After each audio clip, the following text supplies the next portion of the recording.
For having such a calm musical introduction, we get wound up. Well, I got wound up when I started to see comments. We don't get a lot of comments, and, I pay attention. Because we're peaceful, gentle, I didn't even see this one. It came in after I had already... So you see, I've got our webpage open here on a screen that Jim's looking at. And I've got a comment that I replied to, so that's there. But then I've got this one. You guys are idiots. So, of course, I can click on it and see who this is, because we get trolled. Who would troll us, the Jim and Terry Show? Some far-right, gun-toting Albertans would troll us, because when I clicked on this, Sam the electrician... But wait, before you go there, before you go there, he says we're idiots, right? Yeah, sir, we are. Our whole show is about two guys having a coffee. Have you heard? We're not pretending to be... subject experts. Go back and listen to first show.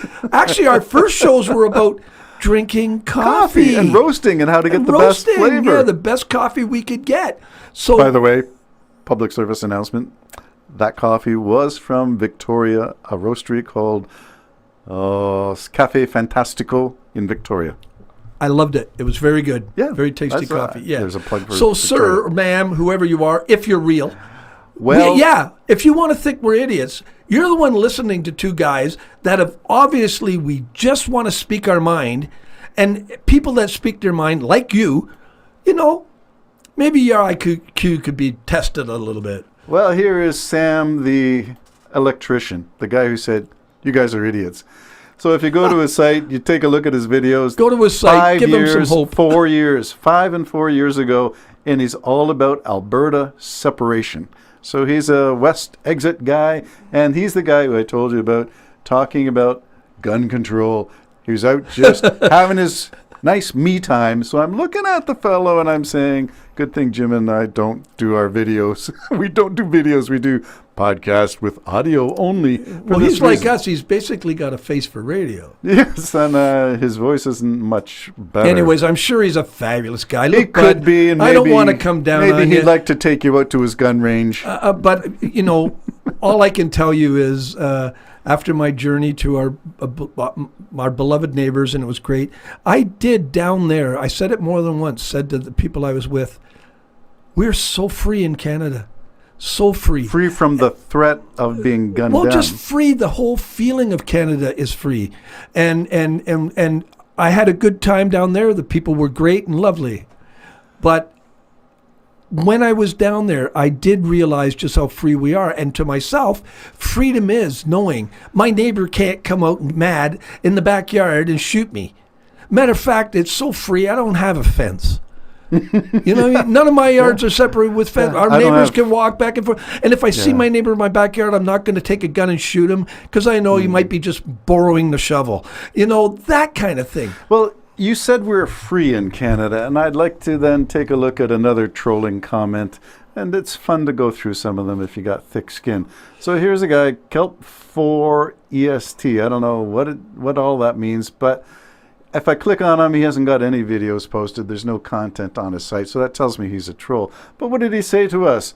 So, we have a government enacting fascist dictates for a decade, and you call these totalitarians center-left?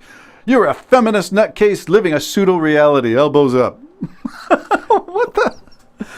So where do these people come from? Well, they're obviously angry. That's the first thing about trolls. Anybody on the far right?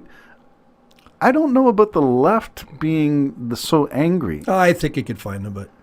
I think you can find them, but it's more obviously? Well, or is it just that the people who are angry are the ones who post troll remarks? Yeah, I'm personally not really looking. I see people get all angry and upset about various things, and it does seem like... Well, you get angry and upset. You're conservative. Well, yeah, true, true. And you seldom do. That's true. But when I see the group anger, see what it is what's happening is within the Trump government and probably it's out west too as well with separatists. there's a group angry. Yes. In other words, it's the way we're going to be. It's the way we're going to talk. And I personally don't like it. I don't like it within the whole Trump administration, this arrogant lying and everything else. The not thinking things out. Like, for instance, the West separating. I mean, you got the indigenous people you're going to have to deal with. Or are you just going to kill them? Or are you just going to round them up and put them in some place that they don't want to be? How are you going to deal with that? You're not thinking. Those treaties are federal treaties. You can, as a team, as a group of Canada, you could probably discuss the ways to market your stuff better if you want. Then separate. I don't think you're thinking it out. You're angry for some reason because Daddy was a separatist, or Daddy told you. Same as in Quebec, Daddy told you the English are all bad. Same as Northern maybe told you that the French are all bad, and you're just going on that. So we are indoctrinated and We're taught indoctrinated to hate. Yes, and the thing is you kind of have to move away from that, and in a group, you're going to find that that's the only attitude that's going to be accepted, or you will not even be heard. And that's where it gets into the Trump. Everybody's trying to impress Trump. So you'll notice they all talk the same way. They all try to outdo each other. They're always forceful, authoritarian. They're all very, very matter of fact, even if they're lying. Yes, they can lie matter of factly. I'm sorry that there's never been a president kinder, more gentler, more giving than Trump. There's never been a president more physically fit. This sounds like a dictator, buddy. Yep. Like, listen to it. Never has a president had so much approval, so much kindness, so much like the country's never been, never. And then it's going to get to the point where we won the election 95-5. And that's not going to be the truth. It can't happen. Oh, it does if you're in Russia or China or... That's the road you're on. That's the road you're on. And the sad thing is people, when they buy into a program, like I say, quit building your army. Part of the problem is when you build your army, it's hard to go back and say, guess what? Maybe I was wrong about that guy, or maybe I was wrong about that policy. You know what I mean? I like the South African president picking an opposition party expert That's the way to handle. That's the way it should be done. Yeah.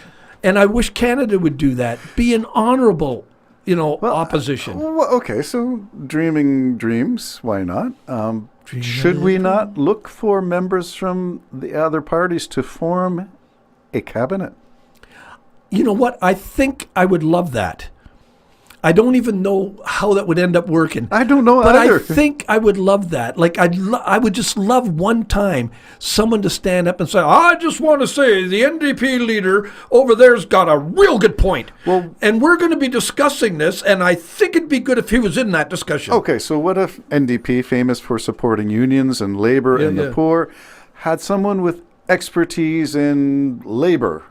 Or workplace health and safety or something. Why not ask the party, the NDP, to select their person with expertise in this area to join the cabinet? If not join, advise.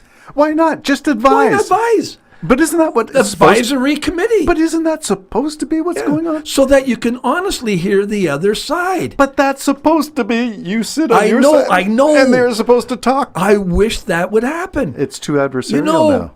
You were a good transportation minister.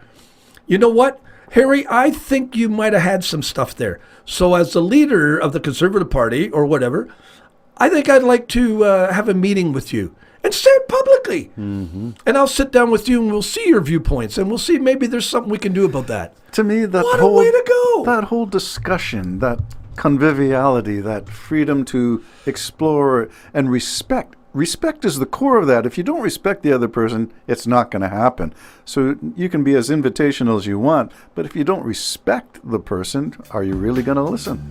Yeah. But maybe South Africa had that good idea. Yes, I agree. Jim and Terry Show, exploring possibilities in an age of uncertainty. Bye-bye for now.